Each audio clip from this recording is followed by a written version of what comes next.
ഇതുണ്ടാക്കാനായിട്ട് 1 cup ഗോതമ്പ് പൊടി എടുക്കുക. ഗോതമ്പ് പൊടി എന്നാൽ ആട്ടമാവ് കേട്ടോ. അതിലേക്ക് 2 കപ്പ് നാളികേരം ചിരുകിയത്, 1/2 ടീസ്പൂൺ നല്ല ജീരകം, 1/4 ടീസ്പൂൺ തൊട്ട് 1/2 ടീസ്പൂൺ വരെ ഉപ്പ് ഇട്ട് കൊടുക്കുക കേട്ടോ.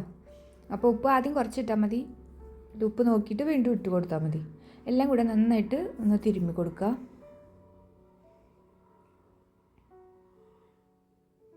അതിനുശേഷം സാധാരണ വെള്ളം ഒഴിച്ചിട്ട് കുഴച്ചെടുക്കുക, ലൂസായിട്ട് കുഴച്ചെടുക്കുക, അടക്കി ഉള്ള പാകത്തിന്.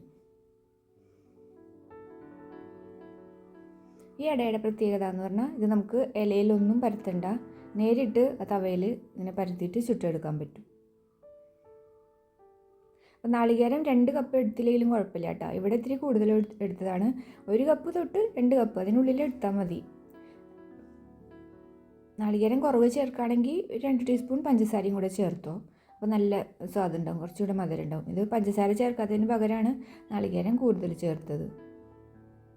ഇത് തനിയെ കഴിക്കണതല്ലേ, അപ്പോൾ ഒരു മധുര രസം വേണ്ടേ, അതുകൊണ്ടാണ് നാളികേരം നമ്മൾ കൂടുതൽ ചേർക്കുന്നത്.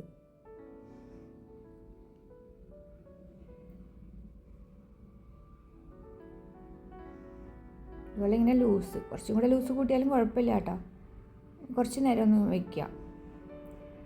അതിനുശേഷം നമ്മൾ തവ നന്നായിട്ട് ചൂടാകുമ്പോൾ അതിന് ശേഷം സിമ്മിൽ വയ്ക്കുക. സിമ്മിൽ വെച്ചിട്ട് ഇതുപോലെ ഇതിൽ നിന്ന് ഓരോ ഉരുള എടുക്കുക, കൈ നനച്ചിട്ട് ഇങ്ങനെ പരത്തി കൊടുക്കുക. അപ്പോൾ ഇത് വേണമെങ്കിൽ 2 തരത്തിൽ ഉണ്ടാക്കാം കേട്ടോ. കനം കുറച്ചിട്ട് ഉണ്ടാക്കാം, കട്ടിയിൽ ഉണ്ടാക്കാം. ഇവിടെ ഇപ്പോൾ ചെയ്യണത് കനം കുറച്ചിട്ടാണ്. ഇവിടെ കനം കുറച്ച അടയാണ് ഇഷ്ടപ്പെട്ടത്. അപ്പോൾ പണ്ടൊക്കെ ആണെങ്കിൽ നല്ല കട്ടിക്കാണ് ഈ അട ഉണ്ടാക്കാറ്.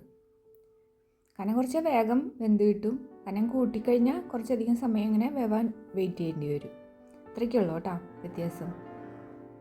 അതുപോലെ നാളികേരം അതെ, കൂടുതൽ നാളികേരം ഇട്ടാൽ കുറച്ചും കൂടെ നല്ല രസം ഉണ്ടാവും. നാളികേരം കുറച്ചിട്ടാൽ അതിന് മധുരം വരാൻ വേണ്ടി പഞ്ചസാരയും കൂടെ ആഡ് ചെയ്യണം. സിമ്മിൽ വെച്ചിട്ട് ഇങ്ങനെ പരത്തി കൊടുക്കുക.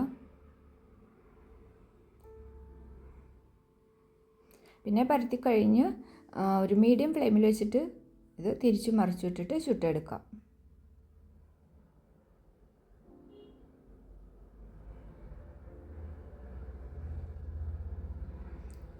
ഒന്ന് വലിഞ്ഞ പോലെ, വെള്ളമൊക്കെ വലിഞ്ഞ പോലെ തോന്നും നമുക്ക് മുൾഭാഗം. അപ്പോൾ നമ്മളൊന്ന് തിരിച്ചിട്ട് കൊടുക്കാം. അപ്പോൾ 5 മിനിറ്റാണ് ഇതിൻ്റെ സമയം, കുക്കിംഗ് ടൈം. അപ്പോൾ ആ 5 മിനിറ്റിനുള്ളിൽ ഇത് തിരിച്ചും മറിച്ചും ഇട്ട് കൊടുക്കുക. ഇതിൻ്റെ മുകളിലൊക്കെ ഒരു ബ്രൗൺ കളർ വരുന്നില്ലേ, അതത് വെന്തു എന്നുള്ളതിൻ്റെ തെളിവാണ് കേട്ടോ. ഇനി അഥവാ നമുക്ക് സംശയം തോന്നുകയാണെങ്കിൽ സൈഡിൽ നിന്ന് ഒരു കഷ്ണം എടുത്തിട്ട് പൊട്ടിച്ച് തിന്ന് നോക്കിയാൽ മതി. നമ്മുടെ അട റെഡി ആയിട്ടുണ്ട്. ഇതുപോലെ ഇങ്ങനെ ബോൾ എടുക്കുക, കയ്യിൽ വെള്ളം നനയ്ക്കുക, അടുത്ത് തന്നെ വെള്ളം ഒഴിച്ച് ഒരു പാത്രം വയ്ക്കുക, കുറച്ച് വെള്ളം ഒഴിച്ചിട്ട് അതിൽ കൈ മുക്കുക, ഇങ്ങനെ പരത്തി കൊടുക്കുക. സിമ്മിൽ വെച്ചിട്ട് ഇങ്ങനെ പരത്തി കൊടുത്താൽ മതി കേട്ടോ. പരത്തി കഴിഞ്ഞിട്ട് തീ കൂട്ടി വെച്ചാൽ മതി. ഇനി ഇതിൽ നേരിട്ട് പരത്താൻ പേടിയുള്ളവർക്ക് വാഴയില എടുക്കുക, അതിൽ കുറച്ച് എണ്ണ തടവിയിട്ട് അതിലിങ്ങനെ പരത്തി, അപ്പോൾ വാഴയില അങ്ങനെ തന്നെ ഇതിൽ വെച്ച് കൊടുത്താലും മതി കേട്ടോ. അപ്പോൾ ഒരു സൈഡ് മുരിഞ്ഞ് കഴിയുമ്പോൾ വാഴയില ഇങ്ങനെ വിട്ടുപോരുമല്ലോ, അപ്പോൾ നമുക്ക് വാഴയില മാറ്റി ഇതിങ്ങനെ തിരിച്ച് മറിച്ചിട്ട് കൊടുക്കാം. 5 മിനിറ്റ് മതി. കട്ടി കൂട്ടിയിട്ട് ഉണ്ടാക്കി നോക്കണമെങ്കിൽ അങ്ങനെ ഉണ്ടാക്കി നോക്കാം കേട്ടോ. അപ്പോൾ അതേ നമ്മുടെ നാടൻ പലഹാരം ഗോതമ്പട റെഡിയായി. ഇത് നല്ല മധുരമുള്ള കട്ടൻ ചായയുടെ കൂടെ കഴിക്കാൻ നല്ല സ്വാദാണ്.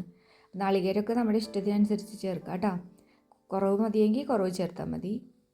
കാണുമ്പോൾ ഇങ്ങനെ നല്ല കട്ടി പോലെ തോന്നും, പക്ഷെ കഴിക്കുമ്പോൾ നല്ല സോഫ്റ്റാണ് ഇത് കഴിക്കാനായിട്ട്. അത്ര ഹാർഡൊന്നുമില്ല കേട്ടോ.